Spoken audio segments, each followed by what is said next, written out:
Kamis, 17 Oktober 2019, PT Calang Sejati Indah melakukan ekspor komoditi minyak mentah atau CPO seberat 4.900 metric tons yang diangkut oleh Mother Tanker Mekong Trans 02 dengan tujuan India melalui Pelabuhan Calang Aceh Jaya.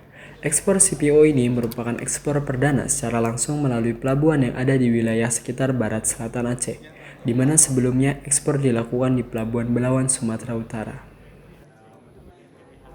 Kegiatan ini dihadiri dan disaksikan langsung oleh PLT Gubernur Provinsi Aceh Nova Iriansyah, Bupati Aceh Jaya Tengku Irfan TB, Kepala Kanwil Bea Cukai Aceh Sapwadi, Kepala Bea Cukai Melabu Akbar Harfianto, dan instansi-instansi terkait. Dalam sambutannya, Nova Iriansyah sangat mengapresiasi Bea Cukai atas bantuan yang diberikan untuk memperlancar ekspor CPO perdana di wilayah Barat Selatan Aceh.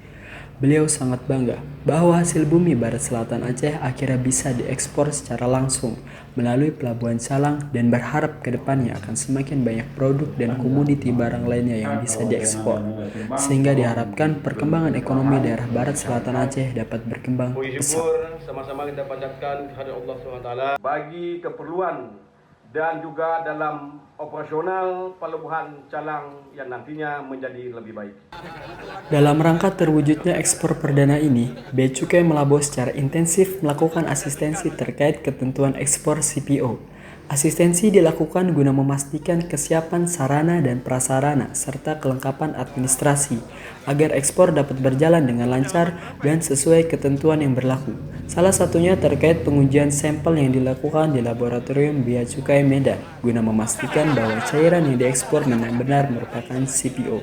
Middle East, Eropa, Asia Selatan itu paling dekat ya dari pantai barat Sumatera. Nah, itu alasannya dan saya pikir itu semuanya rasional. Terima kasih ya. Ayo.